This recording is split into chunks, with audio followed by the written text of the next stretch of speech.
சிவசிவம் நாராயணம். கோவிலில் அன்ன தர்மம் எப்படி நடத்த வேண்டும் என்று வைகுண்ட நாராயணர் கூறும் அறிவுரைகள். சிவசிவம் நாராயணம் மானிடர்க்கு அறிவு சொல்கிறது. அன்னப்படிகள் அருமையாய் கொடுக்க வேணும். அரிசிப்படிகள் அன்பாக கொடுக்க வேணும். அன்னதானங்கள் கொடுக்கிற நேரமது பூசை முகம் வைத்து பூசை முகத்திலே நின்று கொண்டு சிவஞானம் சொல்லி அன்னமும் கொடுக்க வேண்டும்.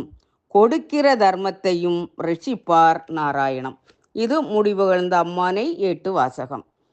கோவில் வழிபாட்டில் மிகவும் சிறந்தது எது என்றால் அது அன்னதானம். தானத்தில் சிறந்தது அன்னதானம். உலகில் உயிர்கள் வாழ்வதற்கு ஆதாரமாக இருப்பதே உணவுதான். அதைத்தான் வைகுண்ட நாராயணரும் சொல்கிறார். என்னுடைய தலத்தில் என்னை காண வருகின்ற மக்களுக்கு நீங்கள் உணவளிக்க வேண்டும். அவர்களுடைய பசியை ஆற்றி அனுப்ப வேண்டும். ஏழை எளிய மக்களின் பசியை போக்குவதே அன்னதானம். கோவிலில் ஏற்பாடு செய்கின்ற அன்னத்தை எப்படி முறைப்படி செய்ய வேண்டும் என்று வைகுண்ட நாராயணர் கூறுகின்றார்.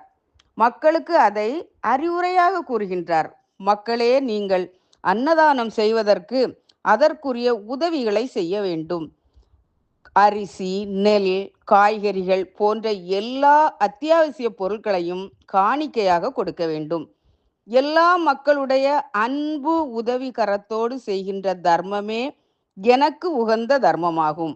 நல்லோர் இட்ட தர்மம் நாள்தோறும் பெருகி கொண்டே இருக்கும். மேலும் அன்னதானம் கொடுக்கும் போது அதை இறைவனுக்கு முன்பாக பணிவிடையில் வைக்க வேண்டும். வைத்த பிறகு சிவஞான பாடலாகிய திருவாசக பாடலை, அதாவது உகப்படிப்பு என்று சொல்வோம், பாடி பணிவிடையை நிறைவு செய்த பிறகே அன்னத்தை கொடுக்க வேண்டும். இந்தபடியாக ஒழுக்க நெறியோடு கொடுக்கின்ற தர்மத்தை இறைவன் ஏற்றுக்கொள்வார். தர்மம் கொடுத்தவர்களுக்கும் தர்மத்தை பெற்றுக்கொண்டவர்களுக்கும் இறைவனின் கருணை கிடைக்கும். என்னை நினைக்காமல் நான் சொன்ன வழிமுறைகளை பின்பற்றாமல் ஆணவத்தின் மிகுதியால் செய்கின்ற தர்மம் உங்களுக்கு புண்ணிய கணக்கில் சேராது. மேலும் கூறுகின்றார் முடிவுகழ்ந்த அம்மானையில், சிவஞானம் சொல்லி கொடுக்காத பேர்களுக்கு நாராயண கடவுள் வந்து நவக்கிரகாதி ஆக்கி வைப்பார். நீங்களிடும் தர்மமெல்லாம் வர்மமாகும் எந்தனுக்கு என்று முறைப்படி செய்யாதவர்களுக்கும் அறிவுரை கூறுகின்றார். இறைவனுக்கு முன்பாக வைத்து முறைப்படி செய்யாமல் இருந்தால் அதை இறைவன் ஏற்றுக்கொள்ள மாட்டார். அது தர்மம் அல்ல, அதர்மம் ஆகும். நாம் செய்கின்ற ஒவ்வொரு செயலையும் இறை பக்தியோடு அனைத்தும் அவனருளால் நடக்கிறது என்பதை உணர்ந்து நாம் நடக்க வேண்டும்.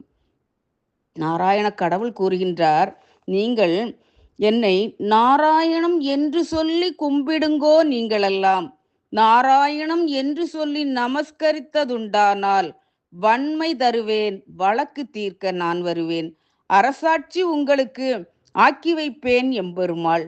நாராயணம் என்று சொல்லி நன்றாய் தொழுதிடவே என்று கூறுகின்றார்.